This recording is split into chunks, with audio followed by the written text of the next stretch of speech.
Welcome to the Owners Club, Matthew Khoo. Very glad to have you today on our podcast, the Owners Club. Matthew, just so we can get started, obviously, other than your name, it shows there, Matthew Khoo. I want you to tell us just a little bit about yourself, introducing yourself to us and the community, so we know who you are and what you do. Yeah, sure. Well, thanks, Godwill. Really glad to be here. Really excited about what you guys are doing, and also keen to hear more from about Bitstake and what you guys are all about. A little bit about me. As mentioned, Matthew Khoo. I'm heading towards 40 years old, married, 3 kids, so very busy life personally, but I'm also the CEO of ICD Property. We're a private developer that does large-scale mixed-use developments across Australia. We've got projects going in Sydney, Melbourne, Adelaide, and another one actually over the Tasman in Auckland as well. The focus as a development organization, we build buildings that stand the test of time. That's our motto. That's our mission. We really like to deliver projects that we can be proud of and ones that we feel offer value to our end purchasers. Wow, I love it. I love the stand the test of time motto, because obviously from our perspective or from a community perspective, we're looking for investments that will stand the test of time, and as obviously it grows. So I love that. And I love that it aligns there. Now, can you share with us just the story of your first real estate deal and what did you learn from it? Yes, this goes back a little while. About 16 years ago was my first purchase, and it was one to live in for me and my wife. Thankfully, my wife was a good saver when she was growing up, so we managed to have a decent deposit and purchased a 3-bedroom walk-up apartment in South Yarra in Melbourne. Nice. And it was a really great investment for us. We turned it into an investment after we moved out and bought another property. And I think it was our first investment. So, we probably went in with a fair bit of ignorance, but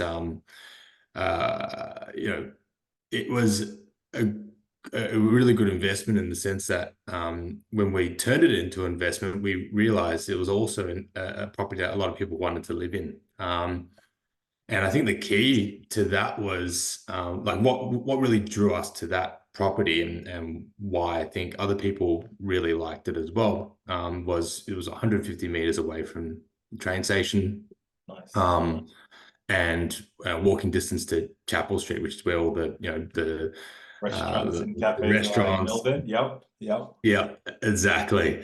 So I think, intuitively, that's why we bought the property. We loved the area. We loved what it offered in terms of amenity and convenience. And I think we kind of just got lucky in that sense. It became a good investment for us, and other people wanted to live there as well. Okay, nice. So I'm guessing from obviously your perspective that you've learned obviously like good saver partner, which is a pretty good thing to have a partner that's a great saver. And then also just picking the right location, right? Because when you want to move out of it and turn into an investment, you want it to be attractive to the people that are going to come and live in it and whatnot. Absolutely. I think what I've probably learned over my years in property is, and you hear it all the time, location. What did that actually mean, And I think it really means, buying a location that provides great amenity and convenience. Okay. You'll find sometimes that people, they buy into mining locations, regional and all that, these amazing yields, like 10, 15, 20% returns. And I think it's fraught with danger because there's a risk associated with that. Like, why is someone willing to sell you something that's giving you a 10 to 20% return year on year? Is because that could turn to 0% the next year when mining is up. and you got no demand. Yeah. I think big capital cities will never go wrong. If you're buying in Melbourne, buying in Sydney, you're buying in Adelaide, any of the big capital cities, and close to public transport, close to cafes, close to universities, all those sort of things. That's a good base of demand. Okay, nice, nice. And based on your perspective, obviously, and based on this is kind of tapping into your experience as well as a developer, you've obviously seen a lot of people invest in real estate, and a lot with your time, I assume you would have seen some people make some mistakes as well. So what are some common mistakes that you've seen investors make over time, or some might be some mistakes that you would have made over time as well, Yeah. and how can they be avoided from your perspective? Yeah, that's all right. I've definitely made mistakes in my investing as well. I think they're the best lessons to learn. You call it a tuition fee, I guess. Yep, yep. Look, I think the biggest mistake anyone can make in property or investment period is thinking that cheap is good. I think you got to find value, you got to find quality, more importantly, and especially in property, because property, the one thing I love about property is that it's a long-term investment. It grows for you, and it grows for you passively, or quite passively, and um, and and long-term historical growth of property is amazing. People talk about it doubling every 7 to 10 years. That's capital aspect of it, and then you've got yield as well. You're getting return on a regular basis. Yeah. That's a phenomenal investment type. Low risk, great returns, both capital and rent, and with the government support as well through like negative gearing, you get those benefits as well. So that's why I love property. But yeah, one of the biggest mistakes is buying cheap, thinking that cheap is good. There are issues with buying cheap that you might not necessarily see. So I talked about regional before. So a lack of demand, both from buyers and from renters, can depress the price, and so it might be cheap. Another one would be about the quality of what you're buying. Not all Melbourne CBD apartments are the same. Yep. Some are built badly, some have a lack of amenity, some are managed poorly. They may then mean a lower price, and it becomes attractive for a buyer. But what you need to understand is, if you're buying something of quality, that's when you get real appreciation, and real capital growth in your investment. Okay. Wow. Yeah. That's a lot to learn. Well, I'm just thinking about it from the perspective of you said obviously cheap quality, and then you spoke about the fact that thinking about where it is and then what the yield is. So avoiding cheap obviously is important, I'm assuming. Now, and then how it's built, for example, using a CBD property. If we're to look at something like in a CBD property, how would we know whether that's like not well built, or is that more coming to who the developer is, who the builder is, or like what are we? If I can kind of dig a little bit into that. Well, you're giving me the opportunity. I'm not going to be. I hate being a salesy type person, but I will talk a little bit about Sure. our project, which we've just completed in Melbourne, which Yeah. is Aspire Melbourne. Yeah. And you're spot on about that. You've got to buy into like, do your research, but like buy into the developer that cares. A developer that cares about their brand, cares about what the product they're producing is ultimately the base for a really good project. Because what they will do is they will engage tier one consultants and builders to ensure that they're delivering a good quality product. And then there's an element of care that goes into how they design the project as well. Yeah. So like for our project in Aspire, this is actually our second project in Melbourne CBD, and our first one, was award-winning. So Aspire is as well. It was award-winning. It set the new benchmark for amenities within the tower. And for us, when we built Aspire, we said, look, that's what we've set the benchmark. We have to enhance from that. And we had to look at how we could improve all the amenities from EQ Tower, which is our first one, to this one, Aspire. Things like, we found that the pool wasn't utilized enough in EQ Tower because it's outdoors and it was too cold for a lot of people in Melbourne winters. Now we've built this indoor pool, which I think is the best in Melbourne. That's me, maybe being biased, but I've heard it from other people. I It's see it all the time, so phenomenal. I agree, 100% agree. It's phenomenal. It's so warm in there. It's a beautiful space. It's got all these spas and saunas and stuff. It can be used year round, which that's a great amenity for the residents. Beyond that, there's like this phenomenal gym, two parts of the gym. There's like all this equipment and there's cardio. There's outdoor barbecues. There's lots of different living spaces that people can break out into, from have friends over. There's this like a library study area downstairs for people who work from home. They can have meetings in the meeting rooms. They can break out again, and just have another place to really work. Like these sort of things, they don't just happen. They're predetermined, they're designed by the developers, and the developers trying to just squeeze as many apartments into a project, then you're going to get a lack of amenity. Amenities, So I think very important to understand, who's behind it. What are they intending to try and get out of this project? If it's just pure returns, they may make the wrong decisions. Okay, wow. And obviously with a project like Aspire being, I've seen it that many times, and I've seen obviously all the amenities. I've kind of walked it, and the amenities are amazing.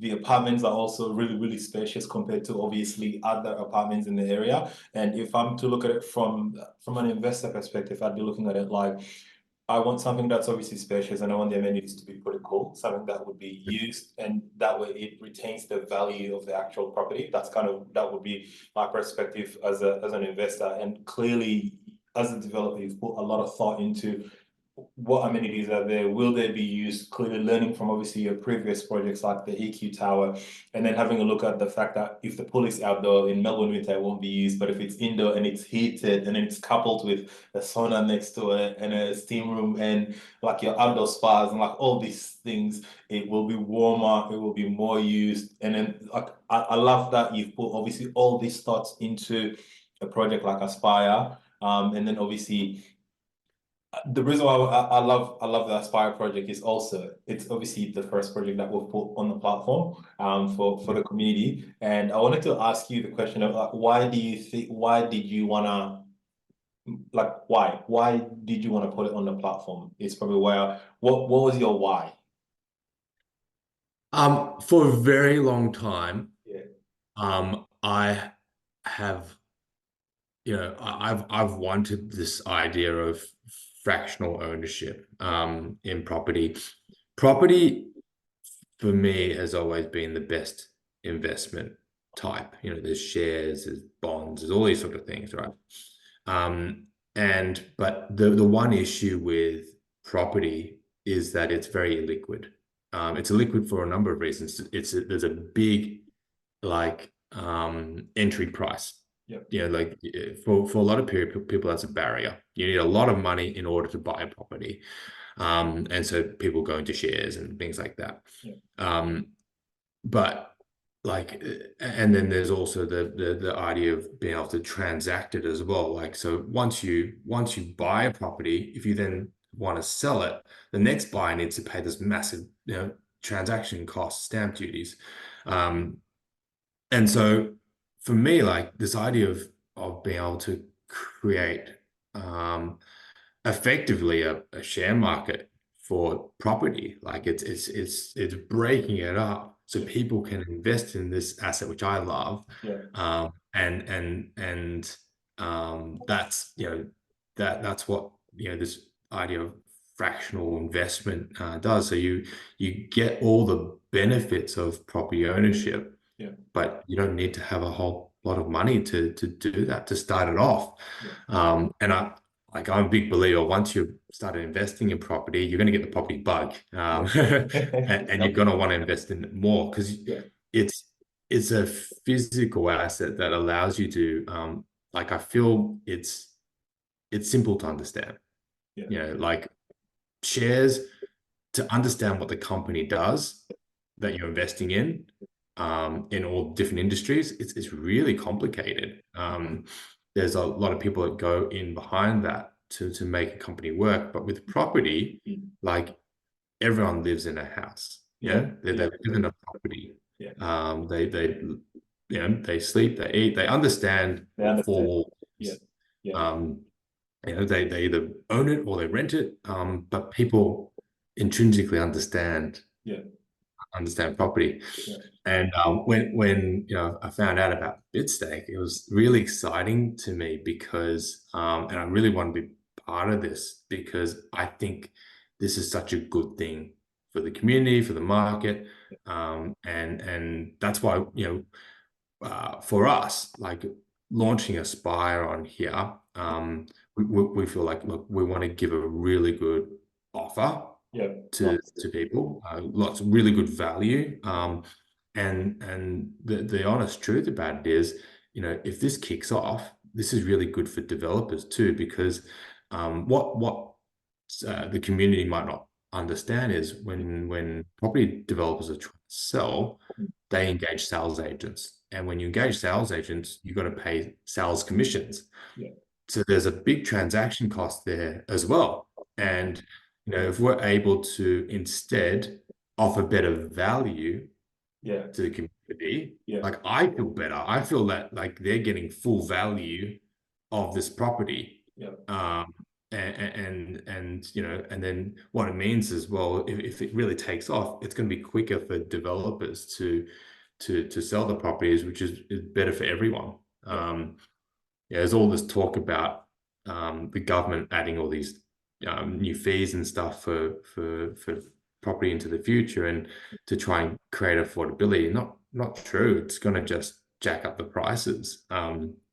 So, like, I think you reduce transaction costs, everyone benefits. Yeah.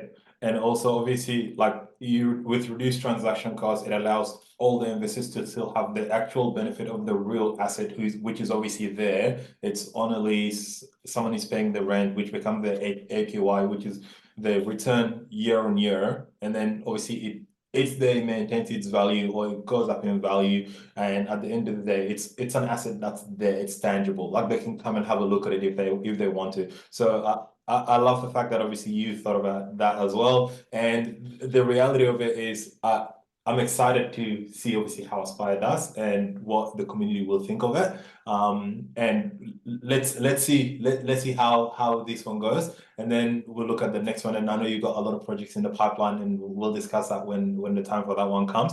What I wanted to ask you is, what are your thoughts on technology and innovation and its impact on the real estate industry as well? And so this is, I sort of touched on it a little bit before. It's the biggest issue with property is that it's very bricks and mortar. And, historically, it lags behind the other type of investments in terms of technology and scale and all that sort of stuff. And I think those things coming into the market, like being able to fractionalize investment, be able to have more apps and stuff like that, that can make operational management more efficient. All these things help to reduce the biggest complaint about property investment, which is that, it's clunky, it's high transaction costs, it's unable to buy in, at a small investment amount. Like these technologies that are being implemented break through all that, which to me makes already the best investment type a better investment type. Investment, yeah, yeah, Property. yeah. Yep. So I'm really excited, like things like this, fractionalizing property investment, it's just gonna improve the asset class. Nice, nice. All right. And then the next question that I've kind of wanted to go into and think about is if you could give one piece of advice to someone who is just starting out in the real estate world, what would that advice be? Um, the first thing that comes to mind is just jump in. Like, and it's a hard thing to tell people, especially in the historical way of investing in property, because it costs so much. Like you need to have a big deposit, money support from your mum and dad, all those sort of things. But with fractional investment, just jump in, like jump in, invest into it. And once you put money at stake, you get the property bug and you'll want to learn more about property. And then once you learn more about property and become more sophisticated in your understanding, you'll get to realize like how you can also make your property investments even better. I don't want to get too complicated, but there's things like, like being able to leverage your property investments, to extract equity, to invest in more property. There's, tax efficiencies and structures that can be looked into. I mentioned gearing before, which is a huge benefit for property investors. If you can set against your salary tax rates and stuff, to reduce your marginal tax rate. Yep. Nice. There's so many things, and there might be a bunch of jargon for the listeners here, but once you got the property bug and you start talking to property experts, these things, all the things that you'll find out, and they become really exciting for your investment world. If I was to offer another piece of advice, I guess it'd be about fundamentals, property fundamentals. Just like, whenever you're investing, just, don't listen to rhetoric. The news try to sensationalize things and say things are bad when, because it's easy for them to say and to spook people, but like to really understand what the fundamentals are behind your property investment. For me, like Melbourne CBD, Melbourne just in general, I think is a really good place to invest. Everyone's a bit spooked at how it hasn't grown like, Sydney. There's a big gap between Sydney and Melbourne. But then if you look at the fundamentals, and when I say a big gap, like I think about Melbourne CBD apartments, they're selling at around 15,000 a square meter, and Sydney's selling at 35,000 a square meter. So it's more than double. Over double, More than double. And I think, well, what's the rationale behind that?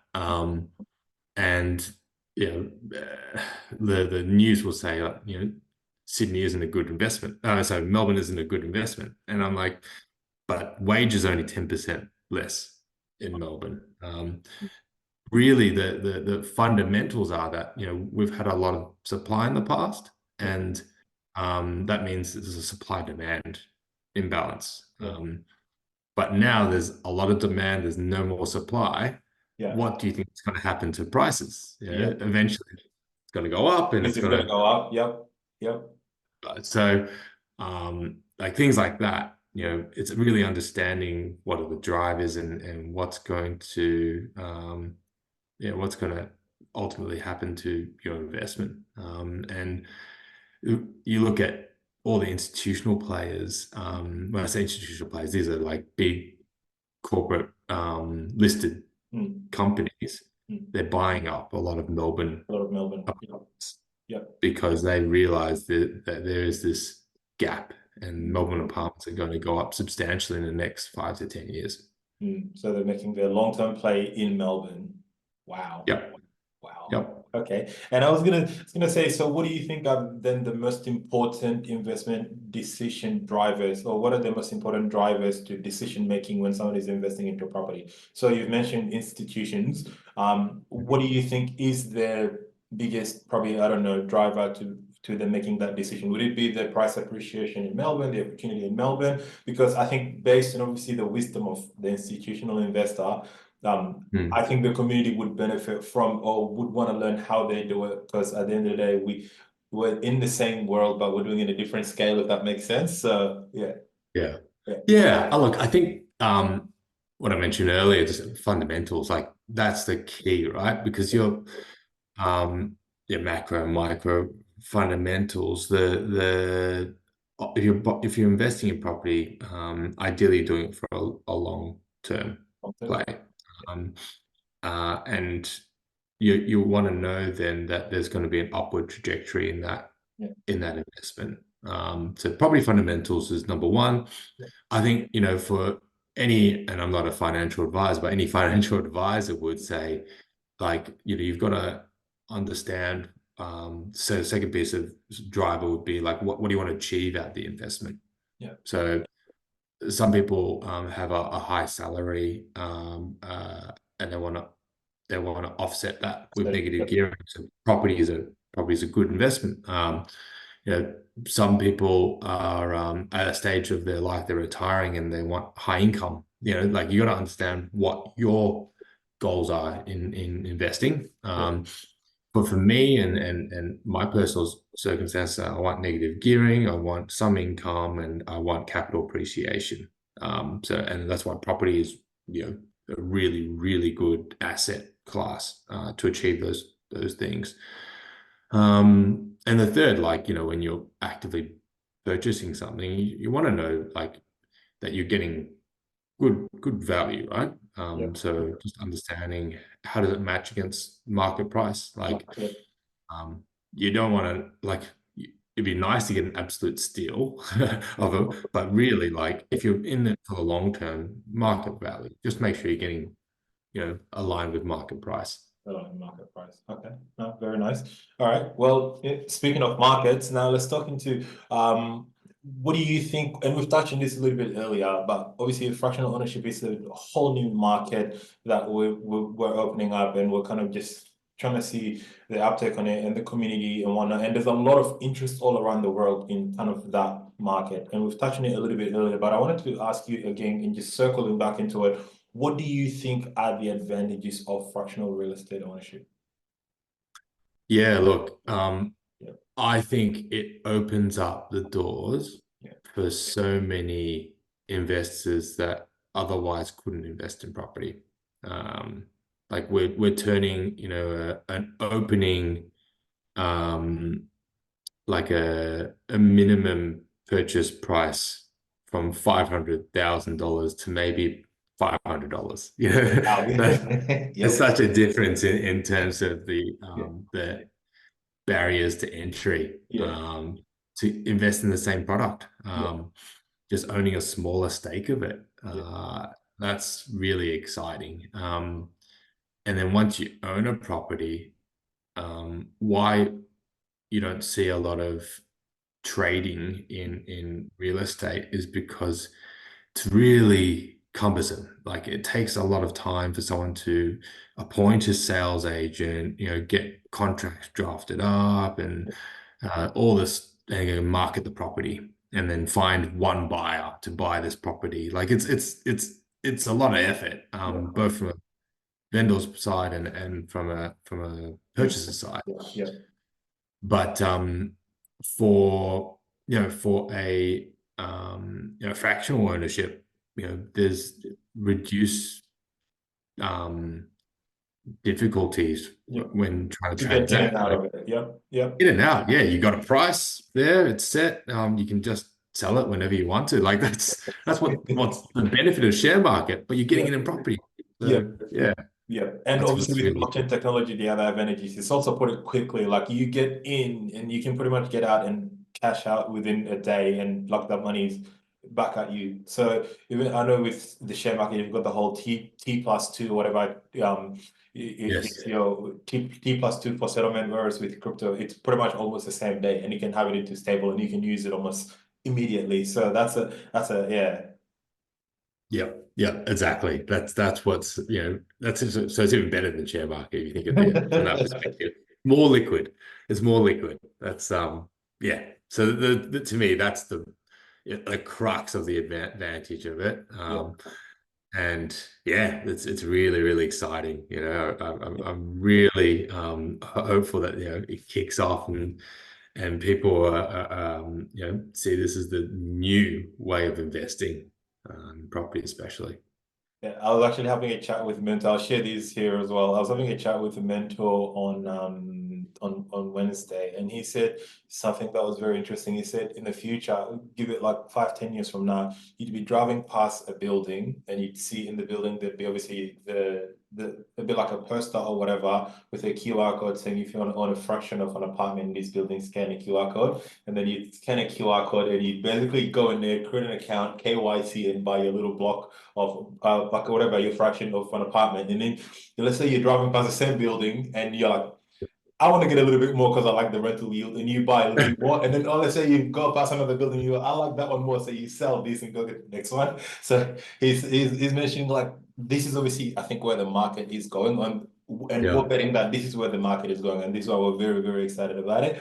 But yeah, things like that just kind of it opens up my mind and go to the thoughts of, well, wow, we can do things like, well, this is kind of the direction that the market is heading, and we just want to be part of the wave, if that makes sense, as obviously the market goes that way. Yeah, that's actually like funny you say it like that. Like Yeah. the analogy to me is like, it's a difference between buying a car and going grocery shopping almost. Like you only buy one car, and unfortunately, like sometimes you get that wrong. But here, like, oh yeah, like diversification, you can actually buy a bit of this, a bit of that. I want a bit more of that. Like, it's all fine. You can do that, and it's not gonna kill you if you get it wrong for one of them. Like, and that's the beauty of it. Like and maybe that's another aspect of why people prefer the share market sometimes, is because they like to invest in 3 or 4 or 5 different things. They're unsure, but here you get to invest in 3 or 4 or 5 or 6 different properties. And get the benefit of each of those. And that's really exciting without like having to put all your money in one basket. Wow.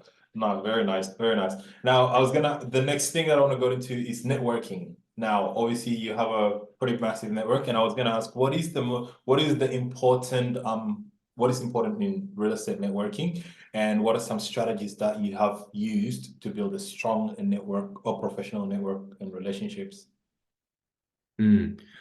I guess I've got the benefit of being in property, the property sector and development myself, but even at a personal level, like I go to a lot of site inspections and talk to real estate agents and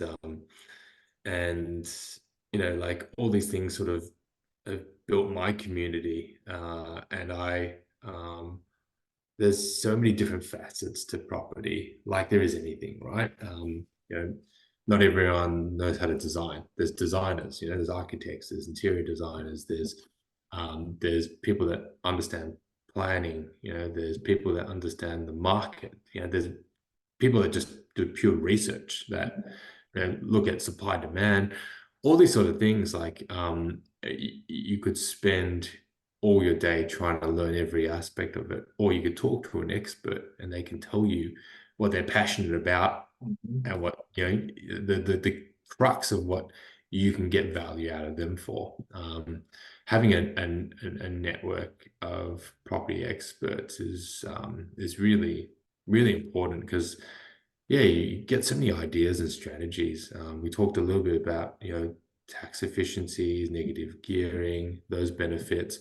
We haven't even touched on how you structure things. Do you put in your personal capacity, as in buying as an individual? Do you buying under companies or trusts. Yeah. They're a whole, another thing which, lawyers and accountants can advise you on.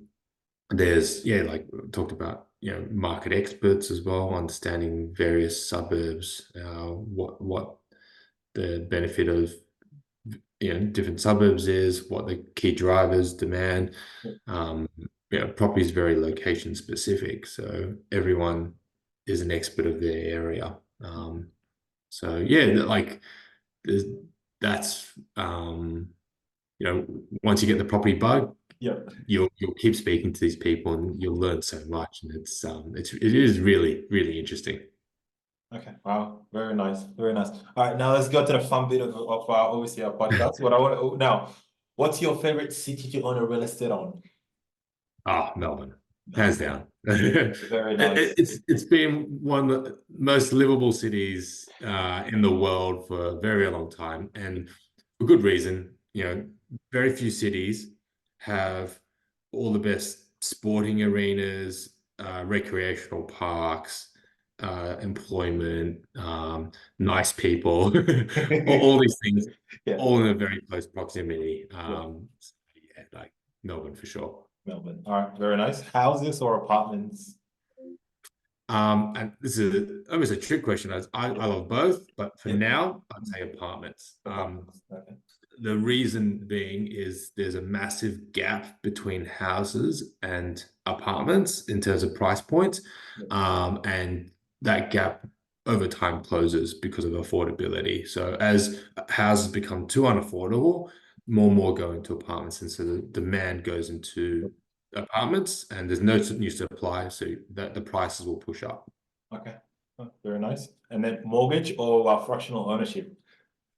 Oh, the future is fractional ownership. No question about it. All right, beautiful, beautiful. All right, now our final tradition in the show is pretty much just talking about who do you think is a important and perfect guest for our audience, and would you be able to make an introduction for us?